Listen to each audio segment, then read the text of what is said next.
nga Parliament yeteekateeka okulonda omukubiriza wa ssetteeserezo omujja enkya y'olunaku olwaleero abamu ku babaka ba Parliament abava mu kibiina ekiri mu buyinza ekyenaremu bakukkulumye olw'engeri okusunsulamu abayiseemu okukwatira ekibiina kyabwe bendera ku kifo kya sipiika n'omumyuka we gye baayiseemu nga bagamba nti enkola eyagobereddwa teyabadde ya mazima na bwenkanya. Olunaku lw'eggulo ababaka mu kabondo ka NRM nga bakubirizibwa Pulezidenti Yoweri Kaguta Museveni Tibuhabulwa bakakasizza Anita Amonga avuganye ku ntebe ya sipiika era ne balonda ne abadde nampala owa gavumenti mu Paalamenti Bangirana Thomas Tayebwa abakwatira ebbendera ku kifo ky'omumyuka w'omukubiriza wa Paalamenti ekyalesa abamu ku babadde beegwanyiza ekifo kino eky'omumyuka nga bakukkuluma. Omubaka wa Lwemiyaga Theodore Sekikubo omu ku babadde beegwanyiza ekifo kino agambye nti yeewuunyizza nnyo abakulira ekibiina kyabwe ekyenaremu okubeefuulira kubanga nti bano baali bakkaanya balonde sipiika mu kusooka ng'okuziika lokoli Jacob Oulanyah tekunnaba era ng'oluvannyuma bajja kudda balonde ekifo ky'omumyuka naye ate kino ne kikyusibwa ku ssaawa esembayo olunaku lw'eggulo. Theodore Sekikubo agambye nti kino kyabakubye wala nnyo kubanga kyabadde kyakibwatukiranga n'ekigendeerwa kyabadde kyakusibira abantu abamu ebweru. Ate n'okuba omuntu ateesa atawuliriza ensonga oba sipiika tebwetaaga muntu wa nalukalala nze ngambye oba sipiika bwetaaga omuntu agatta enjuyi zonna kubanga ng'oli sipiika wa Parliament naye okubiriza banno manyi buli mubaka wa Parliament yenna akwalifayinga oba asaanidde okubeera sipiika. Naye mu kiseera kino ekifo ekiriwo kiri kimu kyokka nkakasa eggwanga nti eggwanga linteekemu obwesige. Eggwanga ligenda kufuna sipiika gwe litalabanga vamu ebyo ebyokugamba nti nga tonnene zozzeemu ngenda kuzisinza nawo kubanga ngenda sirina ntunnunsi sirina kwekkiriranya sirina kukwefuula kye siri nzize nga bwendi nzize okuweereza eggwanga kubanga eggwanga lyetitugatta ffenna. Kyokka Theodore Sekikubo agamba nti newandibadde ng'ensonga ze yazirambise bulungi nnyo mu kusooka naye nti babazanyeemu ku bbiri ne bayisaayisa mangu enteekateeka okulonda ate ne omumyuka wa sipiika naye era olunaku olwaleero. Ate ye aliniitwe Lwakajala omubaka akiikirira abakozi mu Paalamenti era nga y'omu ku babadde bavuganya ku kifo ky'omumyuka wa sipiika agambye nti ekibiina kyabwe ekyenaremu kyabadde kipapirira ebitagambika nga tekyabawadde budde kwetegeka. Twafunye time bulungi ya kunoonya kalulu so kyova osanga nti ababadde mu bifo ebyokubanga ababadde bainteractinga n'abantu obudde bwonna nga chief whip ne deputy speaker era bebayanguye okuconsultinga abantu babadde boogera nabo era ne bayitamu naye ffe nga babadde besimbyewo singa twafunye time maybe twabadde tugenda kuyitamu naye unfortunately time teyabaddewo era netukkiriza abayiseemu beebo betugenda okuwagira. Wabula amyuka nyini ntebe ow'omukulembeze w'ekibiina ky'NRM mu Buganda Godfrey Kiwanda Suubi bano abaanukudde agambye nti ekibiina kyabwe tekirina tteeka lye kyamenye era nti ababaka baabwe babasuubira okusigala ku mulamwa ogw'okulonda kw'olwaleero. Okwemulugunya okwo tetulina wo tteeka lyonna mu Central Executive Committee nti expression of interest eneebeeranga w'ennaku 3 oba 4 oba 1 tewaliwo tteeka lifuga ekyo kuba bayinza oga ntwayanguye naye tetulina tteeka tugamba nti expression of interest eneemalanga ennaku bweziti. Ekigambo kiri kimu nti era bwe twatuuse twategeeza mukulu Tanga Odoi nti okuva lyalangiridde okuva kuva kyakuba yawandiisa ebbaluwa ku makya neetambula era ntumugamba naye newankubadde ebbaluwa eyo oyinza okuba nga lwataagirabye nakatwongere tuweewo ekiseera ekimala paka era twagenza okumaliriza nga abantu nga 14 bateeseeyo okwagala kwabe. So ndowooza nti kuyinza okuba nga weekuli era tujja kukolako naye nga twakoze kyonna ekisoboka okuba nti tugendera mu budde obuliwo ng'ekiseera kye tulimu bwe mukiraba. Ekibiina ky'NRM kyabadde n'abantu 14 ababadde beegwanyiza ekifo ky'omumyuka wa sipiika wa Paalamenti era nga kwabaddeko n'omubaka Lilian Abel, Fox Odoi, John Faith Magola, Enos Asimwe, Abdallah Byakatonda n'abalala era nga Thomas Tayebwa Bangirana ye yalangiriddwa nti bano bonna yabadde abamezze. By'ebyokwerinda binywezeddwa ku kisaawe Kololo ng'abaka beetegekera okulonda omukubiriza wa ssetteeserezo mu nteekateeka egenda okwetabwako n'omukulembeze wa Uganda Generaali Yoweri Kaguta Museveni Tibuhaburwa era ng'egenda kukulemberwa Ssaabalamuzi wa Uganda Kigamoya Alfonso Owiny-Dollo nga ssemateeka bw'agamba. Esiga eddamu zirimaliriza enteekateeka zonna ez'okulondesa ku kifo kya sipiika wa paalamenti omuggya olwo ng'ate okusinziira ku mateeka ye anaakubiriza okulonda kw'omumyuka we. Omwogezi w'essiga eddamu Jameson Kalemani agambye nti bo ogwabwe guwedde balinze babaka bagende beetabe mu kulonda. Ssemateeka nga bw'agamba nti okulonda kwa sipiika kubina kubeera mu Sseebalamuzi waffe ne ttiimu yaffe bali ready okubeera nga babeera ku ground nga aba parliament balonda sipiika, so tubeeteekateefu okulaba nti omulimu ogwo tugukola bulungi. Baba oludda oluvuganya gavumenti bagamba nti akalulu k'olwaleero ensi erina okutunula ennyo enkaliriza gye kali yeetegereze binaakavaamu ne kye binaaba bitegeeza. Akulira oludda oluvuganya gavumenti mu paalamenti Oweekitiibwa Mathias Mpuuga Nsamba agambye nti omulimu gwonna baagukoze okusobozesa abantu baabwe okuwangula obwa sipiika ku mulundi guno. Obuvunaanyizibwa obwo tujja kubutuukiriza mu byonna. Njagala ssebo mukama wange Bishop okwebaza brother abantu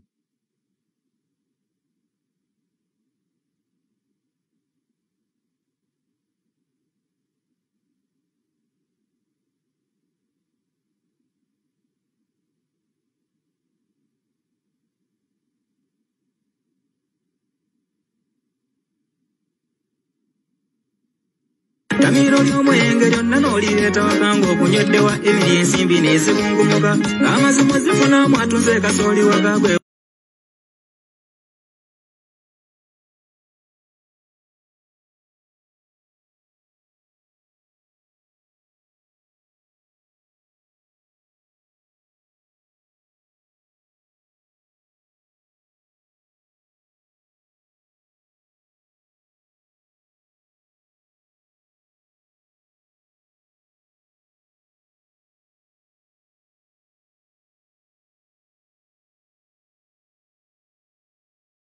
Sipiika anaalondebwa yagenda okukubiriza okulondebwa okw'omumyuka wa sipiika wakati wa Tayebwa Bangira na Thomas agenda okusooka okulekulira ekifo ky'obwa Nampala owa gavumenti n'okooti Biteeko mbaka wa Kyoga ava mu FDC yateereddwa awaabo oludda oluvuganya gavumenti. Baaba ekibiina kya FDC nga kye kibiina ekyalera Anita Amongo ne Thomas Bangira na Tayebwa mu by'obufuzi balabudde ab'ekibiina kya NRM nti bano nabo bandibeefuulira mu maaso nga bwe baakola ekibiina kyabwe ekya FDC.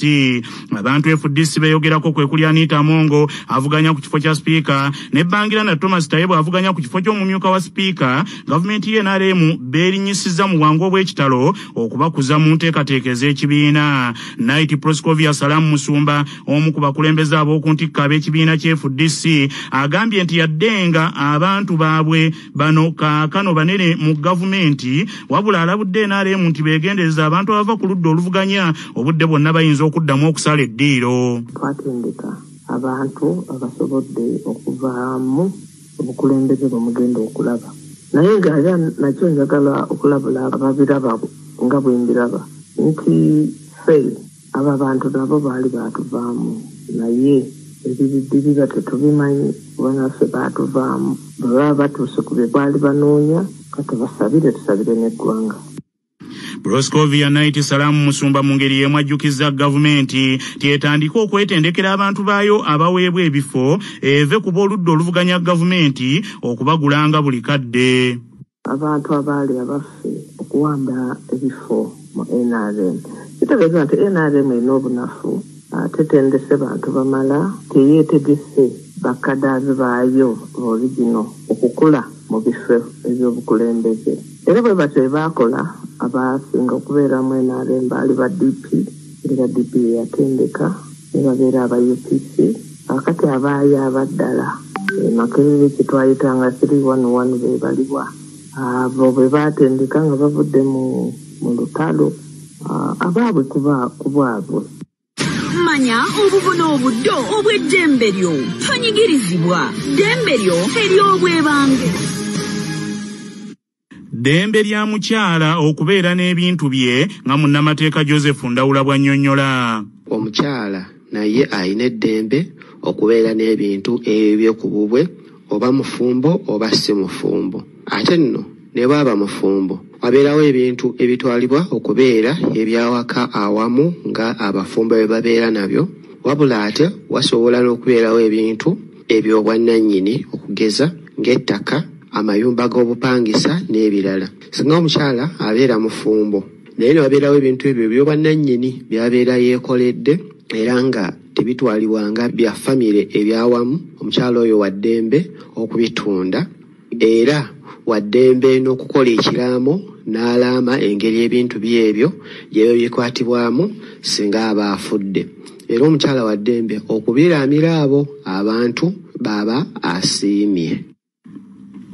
Obukadde bw'ensimbi za Uganda obusukka mu 300 bwe busondeddwa okuyambako mu kuggusa omulimu ogw'ekizimbe eky'essomero erya St. Henry's College Kitovu nga litegeka okujaguza okweza emyaka 10 bukyanga litandikibwawo mu 1922 mu byenjigiriza ne lifuuka nnantagambwa kabinga ekkuba eriva mu ffumbiro.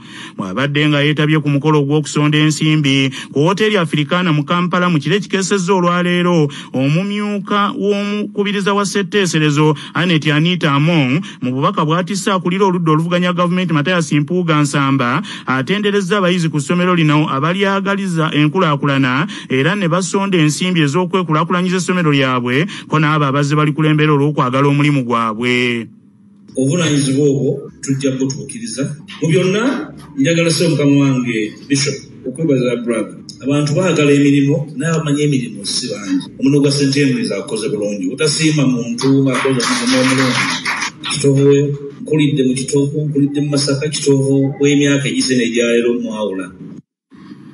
Omwepisikoopi ow'essaza ly'Ekereziya Katolika ery'e Masaka Kitaffe Silveras Jumba yeebazizza abaaliko abayizi ku ssomero lya St. Henry's College Kitovu olw'obuvumu bwe boolesezza era mu ngeri ey'enjawulo, n'asaba abatannaba kudduukirira ddimu lino banguweko kubanga bulijjo nnannyini mufu yakwata awawunya. Era omutima ogwo tugusige, si nkugamba nti mwe Katonda bawadde ku kiwerako mwekka naye gukkemye wansi.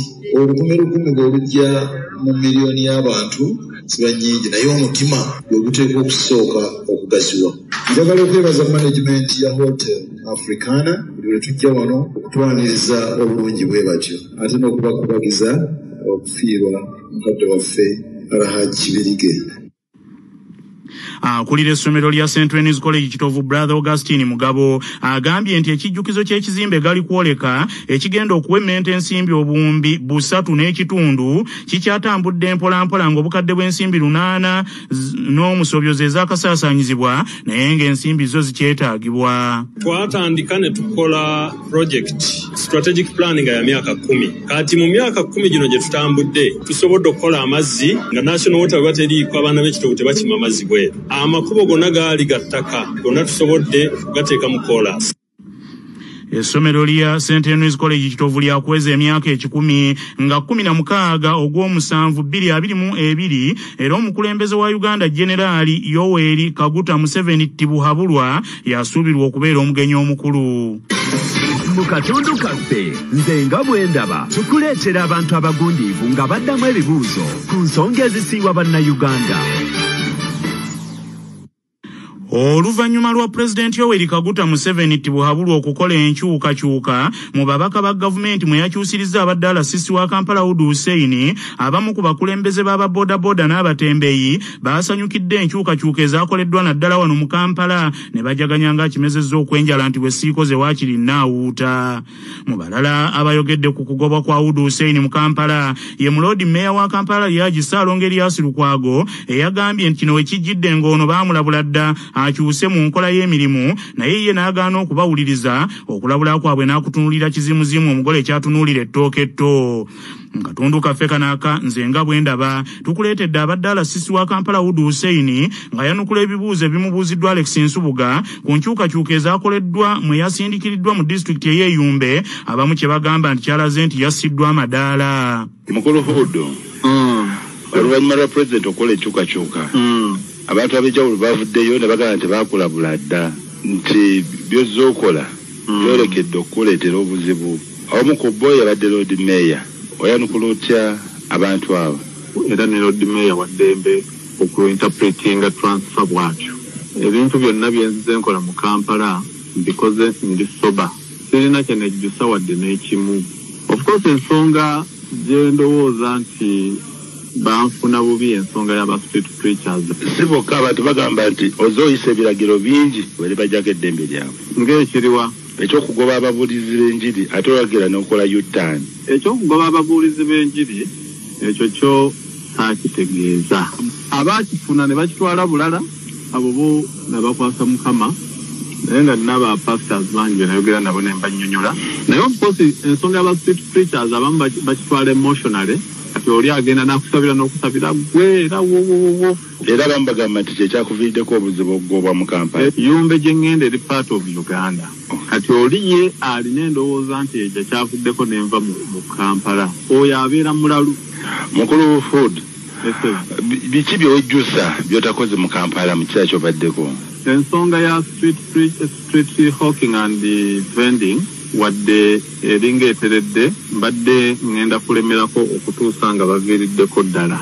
Abamu kuba n'abawulidde nga baselebratinga era basanyuse n'ababodaboda. Oyo abeera mulalu ssebo kankyogere oyo abeera mulalu era munnauganda naddala munnakampala alowooza ati babodaboda tebakwatibwako oyo mulalu.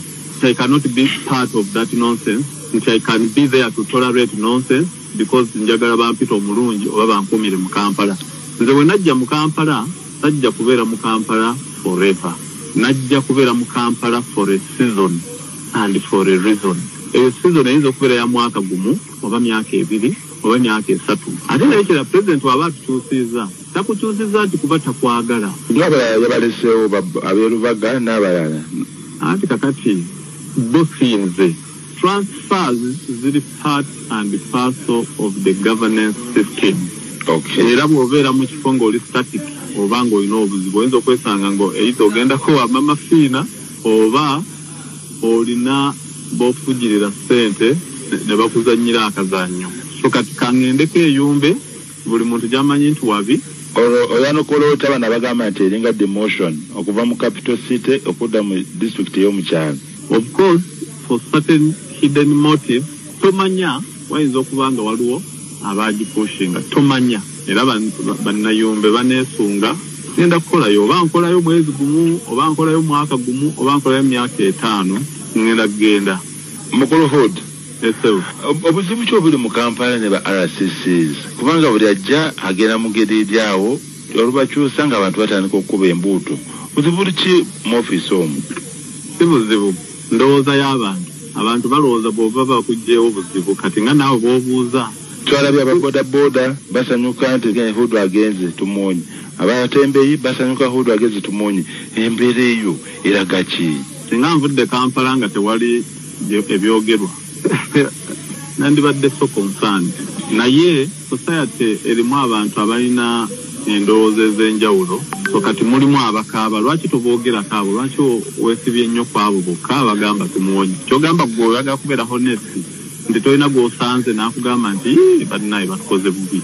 Abasinga balina akawulire ennyo basanyuka busanyusi nga naawe muwoli. RCC ono omupya omuwamagezi ki? Mu KCC omwo ssente za gavumenti nnyingi ezibbibwa. Kati RCC ono omupya ateekewo enkolagana ne poliisi kubanga poliisi yaffe nayo si mbi nnyo naye ate si nnungi nnyo. Ayinza obutabeera hadi nga bwe mbadde ku nsonga ezimu n'omakinga sure nti oziggusa. Naye yagambye nti munnakampala era ensonga z'e Kampala azimanyi okusinga. Ekyo kyosaagala nti gendemu oba azimanyi okunsinga oba ntazimanyi. RCC nga tumaliriza buzibu ki bw'osanze ne poliisi ogabye poliisi nayo erina obuzibu? Poliisi abasinga balina engeri gye bakwasaganyamu ensonga etumalamu amaanyi. Ba police officers abamu batuula ku misango abamu balina emisango gye bagobako seriously with the commitment nga waliwo ensonga lwaki bali committed naye zitali mu gondi batera nnyo oziignore. Oyo Kampala for your information era nze bamponya ab'opposition babeere basanyufu nnyo nti nfulu abo abantu bamwe ab'opposition they are just lucky that some of us for example we are now living. And I'm sure they are celebrating. Bagambye nti bakulemesezza ekifo bakusudde. Of course, succeeded. Naye bayinza okwewaana nti bakoze eki nti bwe bavuddeko n'envaamu maybe nga baddirinze ne bamafias naye nze nina essuubi I have to move naye naawe nkuwonyeeko bannange mu katundu kuno kwe kwaffe n'ennono ezaffe eza wano. Musaza Kyaggwe weewali ekitongole ekyomufumbire ekikulemberwa Kawuuta, ekitongole ekitenda ekikulemberwa Omutende ekyaba batendereza Kabaka, saako ekitongole ekikolobozi eky'omukolobozi eyeekaliisa olw'okwemanya obuzira. Ekyaggwe era wali ekitongole ekimaanyi ekyabbulwa mu Ssekabaka Kamaanya, ekitongole ekyanga ekyabbulwa mu Ssekabaka Mwanga II, n'ekitongole ekisamula nakyo ekyabbulwa mu Ssekabaka Mwanga II.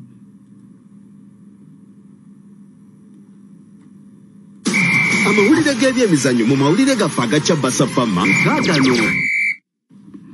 Empaka z'okusunsulamu ensi ezigenda okukiikirira Ssemazinga wa Afirika mu mpaka z'ensi yonna eza FIFA World Cup ez'omwaka guno Qatar ziddamu okuzannyibwa olwaleero n'emipiira 5 ng'ensi 10 zirwanira ebifo 5 mu mpaka za World Cup. Democratic Republic of Congo egenda kutunka ne Morocco ku ssaawa 12 ez'akawungeezi, Mali egenda kuzuzumba ne Tunisia ku ssaawa 2 ez'ekiro, Cameroon egenda kuzanya na Algeria era ku ssaawa 2 ez'ekiro, ate Ghana ezanye ne Nigeria ne Misiri ne Senegal nga bano bo bagenda kuzuzumba ku ssaawa 4 ez'ekiro. Emipiira egy'okuddingana gigenda kubaawo nga 29 omwezi guno okufunako ttiimu 5 entongole ziyitawo. Nigeria, Misiri, Senegal, Morocco ne Tunisia ze zaakiikirira Afirika mu mpaka za World Cup ezaasembayo mu 2018 Russia. Ate mu mpaka z'ezimu e Bulaaya Italy eremereddwa okukiika mu mpaka za World Cup omulundi ogwokubiri ogw'omuddiringanwa bwekubiddwa North Macedonia goal 1 ku ŋŋaŋa. Nga tugenda mugebweru sooka ojjukire bino nga bikutuusibwako Uganda Poultry Breeders abalina emmere y'enkoko ey'omulembe ezikuza obulungi. Olwaleero ennaku z'omwezi ziri 25 omwezi ogwokusatu ogwa Mugulansigo omwaka ogw'2022. Bwe lwali bwe luti mu 1974 gy'emyaka 48 egyakayita, Pulezidenti Idi Amin Dada yasimatuka gavumenti y'okuvuunikibwa abajaasi abajeemu basajja bo bwe baakwata era ne batta eyali abakulembeddemu Brigadier Charles Alube. Brigadier Charles Alube yanyiiga bwe yasindikibwa ku misomo agenda okukomawo nga ekifo kye mukama wa Amin akigabidde omuntu omulala, bw'atyo n'ajeemesa abajaasi naddala abalugwala abaagezaako okuvuunika gavumenti ya Amin nga bamulanga okubasosola nga bw'atiitiibya abakakkwa n'abanubbi. Brigadier Alube ne beyajeemesa byasooka kubatambulira bulungi ne bawamba n'enkambi ez'enjawulo okuli n'eyeyamalire eyali mu lubiri n'eyeemakindye, kyokka Alube yakyamuukirira nnyo ebittagambika, olwo n'alyoka akola n'akabaga ewuwo okujaganya ng'eno nno abajaasi abaali bakyakkiririza mu Amin gye baamusanga ne bamukwata era ne bamukuba amasasi agaamuttirawo. Amawulire okuva ebweru w'eggwanga nga gakutuusibwako Heritage Family Center ku Heritage Plaza Nansana abateekateeka abagenda okuyingira obufumbo. Essimu noti 7 noti 2 699 337. Gavumenti ya North Korea ekulemberwa omusajja omuzibu nnantabwekebera Kim Jong-un yeewaanye nti egezesezza omuzinga sigulabiswa ogusobola okukuba ewala mu kwongera okulaga nti akezimbira tekaba kato okukwata akasanko ogenda osooba. Omuzinga guno mubalula ogwa Hasongo 17 North Korea yasooka kugugezesa emyaka 2 egiyise nga kakane zeemu n'egugezesa ne yeewaana ebitayogerekeka tekakasirizza ddala nti gusobola okukuba ku ssemazinga yonna gye baba baagadde. Emizinga nga gino gyeraliikirirwa nnyo nti giyina n'obusobozi obukuba mu Amerika era North Korea yawerebwa dda okugigezesa ne bagiteekako n'ennatti batere bagifukamize, kyokka yeefuulidde ddala nampulira zibi nti balembogo yamutta ti bulijjo bw'atyo bwazifumita. Omuzinga guno gukasusa ebikompola mu bwesuulo bwa mayiro ezikunukkiriza mu 4,000 nga bimaze mu bbanga essaawa ewere ennamba ne biryoka bigwa mu mazzi ag'e Japan nga President Kim Jong-un yennyini abaddewo okulaba okugezesa nga bwe kutambula. Agavuda mu kunoonyereza wano ku Kyabasafama gaagano. Mu mawulire ag'ebyobulamu bannassaayansi bakizudde nti omwana okufuumuukirwa ennyo omukka ogw'emmotoka tikikendeeza ku misindo obwongo bwe kwe bukolera n'okutegeera ebintu, omwana n'afundikira nga taseetuka bulungi mu by'omu kibiina n'abanga bakulula mukulule. Abayivu mu buto abaazannyanga syndicate nga bakubisa bayiro wakati mu kitabo oba emabega, okunoonyereza okwa luno bakukoledde ku Duke University mu nsi ya Amerika ne balondoola abantu bukadde na bukadde okwetooloola ebitundu by'ensi eby'enjawulo. Bakagezi munnyo bakizudde nti omukka naddala ogufulumizibwa exhaust ey'emmotoka leedi agusensedde asebengereza emisinde obwongo bwaffe kwe butegeerera ebintu nga mudde omuntu yandifuna n'embeera ey'okutandika okwerabiralabira.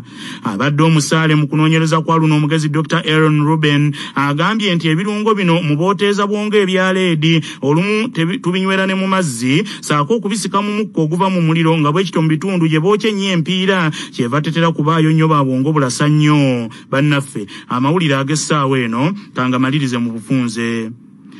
Mu mawulire ag'akatuuka gavumenti ya Uganda etaddewo ensimbi obuwumbi bw'eza Uganda 2 obugenda okukozesebwa mu kuwerekera n'okusiibula abadde sipiika wa paalamenti Lamonyi Lokoli Oulanyah eyafiira mu nsi ya Amerika mu nnaku eziyise.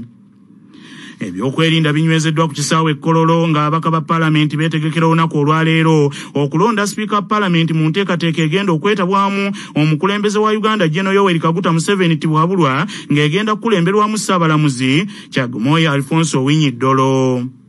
Abeesimbyewo okuvuganya ku kifo kya sipiika wa paalamenti kwe kuli Anita Amongo ow'oludda lwa NRM